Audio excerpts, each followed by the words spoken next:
अस्सलामुअलैकुम वरहमतुल्लाहि वबरकातहू। एक दूसरे को सलाम करते रहो, सलामतियाँ भेजते रहो, क्योंकि अब सलामत रहने के लिए कुछ बचा नहीं है। शायद एक दूसरे की दुआ से हम लोग सलामत रहें, क्योंकि हमारे लिए दुआ करने वाला अब कोई बचा नहीं है। ठीक है भाई, हमारी जो जड़ बुनियाद थी उसको बीजेपी ने ख़त्म कर दिया।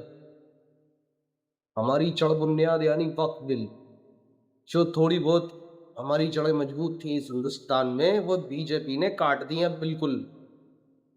और हमारे मुसलमान भाई और हमारे मुस्लिम संगठन, मुस्लिम नेता एक बार तो इकट्ठा हुए थोड़ी बहुत देर के लिए, थोड़ा सा हाय हुल्ला करा और फिर अपने अपने घरों में जाके बैठ गए। कोई ऐसा आंदोलन नहीं करा जिससे कि किसी पे असर पड़े, कुछ हो। बस एक छोटा सा आंदोलन करा, अपनी अपनी फोटो खिंचवाई, अपने अपने वीडियो बनवाए और चले गए। उसके बाद किसी ने कोई खैर खबर नहीं ली कि दोबारा क्या होगा। बस धमकी दी कि ये आंदोलन दोबारा होगा, ये आंदोलन दोबारा होगा। होगा कुछ नहीं, क्योंकि आंदोलन करने के लिए एक बहुत पक्का इरादा चाहिए होता है। एक पक्का इरादा, एक मजबूत संगठन, एक मजबूत लीडरशिप चाहिए होती है कोई भी आंदोलन चलाने के लिए। और मुसलमानों की लीडरशिप का तो हाल पूरे हिंदुस्तान को पता है। कितनी बढ़िया लीडरशिप है मुसलमानों की, कितनी बढ़िया एकता है मुसलमानों की। हर एक चीज किसी से छुपा हुई नहीं है। जो हमारी कोई चीज छुपा हुई नहीं है तो इसी चीज का फायदा उठा रहे हैं गैर मुस्लिम, जैसे कि बीजेपी। बीजेपी ने कोई भी ऐसा काम, ऐसी कोई कसर छोड़ी नहीं है जिससे कि मुसलमान उनकी जूती के नीचे ना आ जाए। ठीक है, जूती के नीचे लाने के लिए उन्होंने हमारी दुकानें बंद कर दी गोश्त की। गोश्त, मीट, पूरे इलाके के पूरे पूरे इलाके में गोश्त बंद कर दिया 9-10 दिन। अब जो बेचारे इसी पे निर्भर हैं, जिनका घर इसी से चलता है, ठीक है, अब वो बेचारे क्या करें? कहाँ मत्था पीटे, कहाँ अपने बच्चों को ले जाएं, कहीं गुरुद्वारे पे ले जाएं कि मजार पे ले जाएं, लंगर चखाएं उन्हें। कोई मतलब नहीं है उसको। उन्होंने अपना वोट बैंक पक्की करने के लिए मुसलमानों के बिल्कुल कारोबार ठप कर दिए। एक तो कारोबार हो गया। अब मुसलमान कहीं अगर बाई चांस कोई बड़े पक्के दिल का मुसलमान अगर कहीं विरोध प्रदर्शन करने या फिर अपना विरोध दर्ज कराने के लिए कोई तख्ती या कोई बैनर लेके निकल जाता है, तो उसके साथ क्या हो रहा है? इतनी यहाँ पे अभिव्यक्ति की आज़ादी दबाई जा रही है, कुचली जा रही है। क्या होता है उसके साथ? उसके पासपोर्ट रद्द कर दिए जाते हैं, उस पर मुकदमा लगा दिया जाता है। ठीक है, और हमारा सुप्रीम कोर्ट कहता है कि अभिव्यक्ति की आज़ादी है, अभिव्यक्ति की आज़ादी है। भैया कहाँ है? कहाँ है आज़ादी? और किस चीज़ की आज़ादी है? इस हिंदुस्तान में मुसलमान को किसी भी चीज़ की अब आज़ादी नहीं बची। मुसलमान अपने हिसाब से ना खा सकता है, अगर पहने तो कुछ अपने हिसाब से पहन नहीं सकता, और अपने हिसाब से पहने तो मोदी जी पहचान लेते हैं कि वो है भाई, वो है फलाना करने वाले, ऐसा करने वाले। मोदी जी पहचान लेते हैं उन्हें उनके कपड़ों से। ठीक है, ना तो अपनी मस्जिदों में तुम अजान दे सकते हो, ना मस्जिद के मुझसे, ना तो अपने घर में नमाज पढ़ सकते हो, ना घर की छत पे नमाज पढ़ सकते हो, ना सड़क पे नमाज पढ़ सकते हो। और मस्जिदों को तुमने ऐसा हाल कर दिया है, कुछ पूछो मत। मस्जिदें तुम दिन पे दिन रोज 2, 4, 10, 5 मस्जिदें शहीद करते चले जा रहे हैं। मुसलमानों को बिल्कुल अपनी जूती के नीचे दबा के रख रही है बीजेपी। अब एक ये काम बचा था वक्फ बिल का, ये भी अब बीजेपी ने पूरा प्रॉपर तरीके से अपने एक जूते के नीचे दबा के रख दिया। ठीक है, अब क्या बचा है मुसलमान के लिए इस हिंदुस्तान में, सिवाय इनकी ही बातें सुन के, इनके ही हिसाब से अपनी जिंदगी गुजारने के लिए कोई दूसरा रास्ता नहीं बचा। सिर्फ यही रास्ता है कि जैसे बीजेपी बोले वैसे कहो। अगर बीजेपी हंसने को बोले तो हंसो, अगर बीजेपी रोने को बोले तो रो, अगर बीजेपी कहे कि भाई तुम्हें ये नहीं खाना तो वो मत खाओ, और अगर बीजेपी कहे कि तुम्हें ये काम नहीं करना तो वो मत कम करो।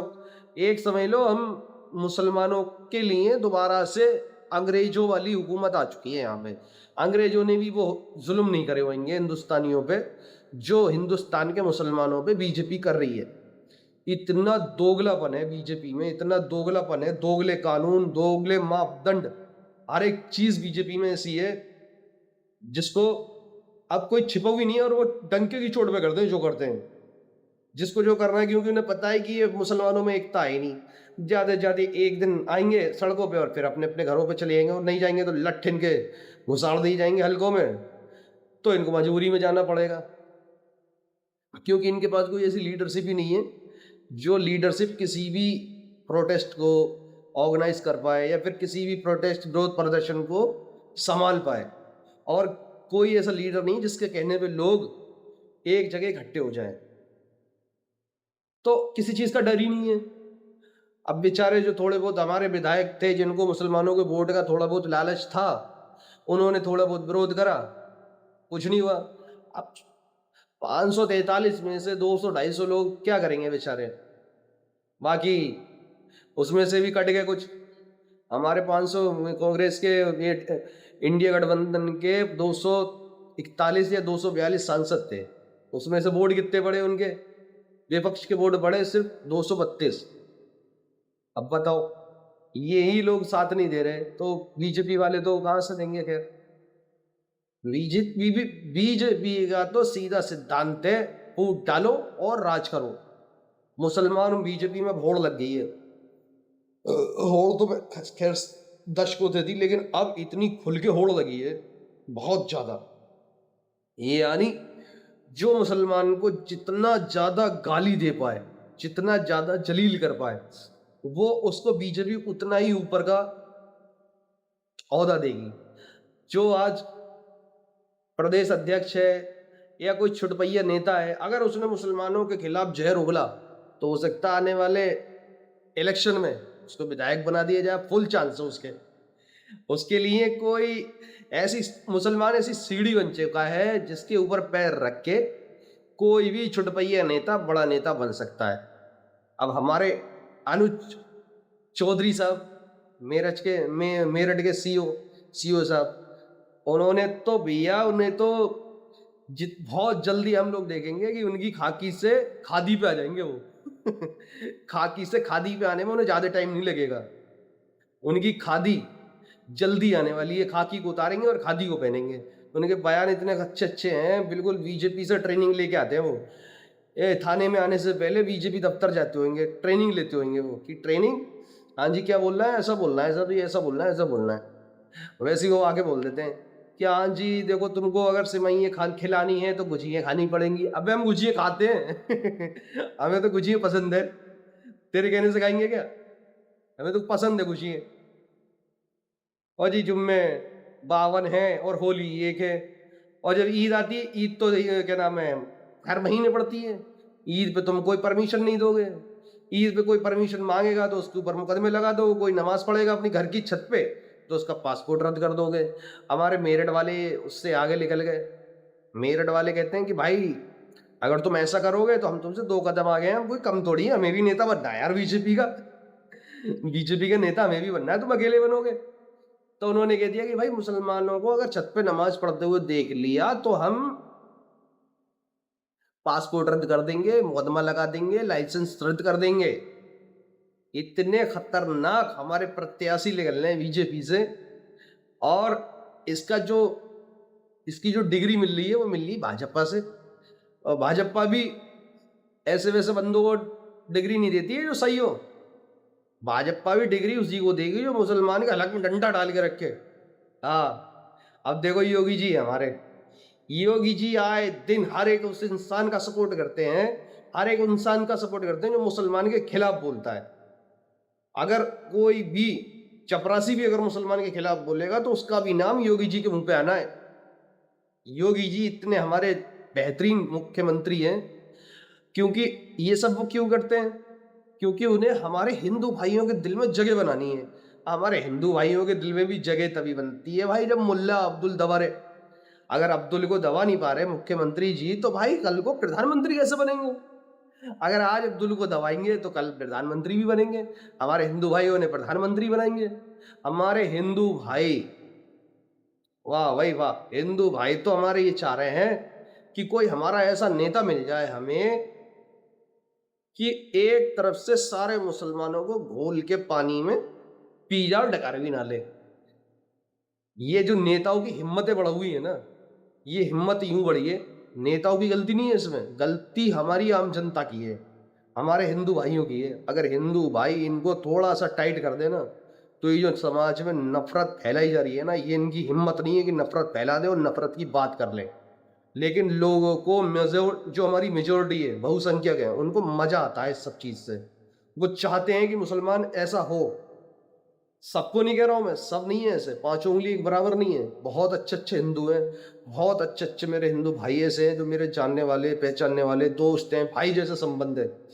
लेकिन मेजोरिटी जो है हिंदुओं की, वो ये चाहती है कि मुसलमानों को दबा के रखा जाए और हर तरह से मुसलमानों को कुचला जाए, किसी तरह का कोई भी तरीका छोड़ा ना जाए। लेकिन बहुत से मेरे भाई ऐसे हैं जो इस सब चीज़ों का विरोध करते हैं और इससे घृणा करते हैं, घिन खाते हैं इन सब बातों से, इन सब हरकतों से। लेकिन मेजोरिटी चलेगी तो मेजोरिटी की, मेजोरिटी से तो जीत नहीं सकता ना कोई। अब मेजोरिटी की बात तो माननी पड़ेगी, सरकार भाई मेजोरिटी के हिसाब से चलती है। मेजोरिटी चाहती है कि ऐसा करो, तो सरकार को वही काम करने पड़ते हैं। नहीं तो अगर मेजोरिटी चाहेगी भाई हमारे को शिक्षा चाहिए, रोजगार चाहिए, हमारे काम की बात करो, हमारे फायदे की बात करो, हम क्या खा रहे हैं, क्या कमा रहे हैं, हमारे बिजनेस कैसे चल रहे हैं, कैसे नहीं चल रहे, हमारे बिजनेस ठप क्यों हो रहे हैं, हमारे अस्पताल ऐसे क्यों है, हमारे स्कूल ऐसे क्यों है, इस पे बात करें तो अगर मेजोरिटी चाहे कि इस पे बात करे सरकार, तो सरकार को मजबूरी में हार तक के झक मार के इस बात पे बात करनी पड़ेगी। लेकिन मेजोरिटी चाहती नहीं है। मेजोरिटी को तो इसमें ही उसका आनंद आ रहा है कि भाई मुसलमानों को दबाया जा रहा है, मुसलमानों के हक छीने जा रहे हैं। अब तुम्हें हिंदुओं को भाइयों क्या मतलब कि मुसलमानों की औरतों से हम तलाक एक बार में ले रहे हैं कि 3 बार में ले रहे हैं? तो तुम अपना देखो भाई, अपने घर को देखो तुम्हें। लेकिन उससे मतलब नहीं है, तुम बिग बॉस का घर समझ लिया, तुमने मुसलमानों को बिग बॉस का घर समझ लिया, हर बात जाननी है तुम्हें, उनके घर में क्या चल रहा है। अब अपना घर देखो भाई, अपना घर झांको। लेकिन नहीं, तुम्हें उनका देखना है। मेरे भाई इस सब चीजों से कुछ हासिल होना ही नहीं है। दुनिया में किसी को हासिल नहीं हुआ तो हमें और तुम्हें क्या होगा? ठीक है, दुनिया में किसी को कुछ हासिल नहीं हुआ, हमें और तुम्हें क्या होगा? और मुसलमान ऐसी कौम है आज बिखर हुई है, अल्लाह ने अगर चाहा जिस दिन एक हो गई तो सारे मसलों का हल वो खुद ही कर लेंगे। ठीक है, और जिस हिसाब से जुल्म हो रहे हैं ना हमारे ऊपर, जिस हिसाब से हमारे हक अधिकार छीने जा रहे हैं, आने वाले टाइम में वो दिन दूर नहीं है कि मुसलमान जो बिखरा हुए हैं वो इंशाल्लाह एक भी होंगे, एक जगह इकट्ठे होंगे। एक जगह इकट्ठा होना पड़ेगा, तभी हमारी सारी मुश्किलें एकदम खत्म हो जाएंगी। जिसको जो करना है, जितने जुल्म सितम करने कर लो, जो हमारे हक छीनने छीन लो। लेकिन एक टाइम ऐसा आएगा कि मुसलमान एक जगह इकट्ठे होंगे और अपनी सारी समस्याओं का हल इन्हीं सरकारों से करवाएंगे, और इन्हें फिर करने पड़ेंगे मजबूरी में जब हम एक जगह इकट्ठे होंगे। यही मेरे दिल की बात थी जो मैं आज कहना चाह रहा था, मैंने कह दिया। अगर भाई देखो किसी को मेरी बात सही लगे तो मेरी बात को आगे पहुंचाए, लाइक शेयर सब्सक्राइब करें, मेरे चैनल को सपोर्ट करें, मेरे को सपोर्ट करें। और अगर किसी को मेरी बात, बीजेपी वालों को तो खैर लगेगी बुरी, अगर मेरे किसी हिंदू भाई को कोई बात गलत लगी हो तो उसके लिए भाई मैं सॉरी बोलता हूँ। सलाम, नमस्ते, सत श्री अकाल, धन्यवाद।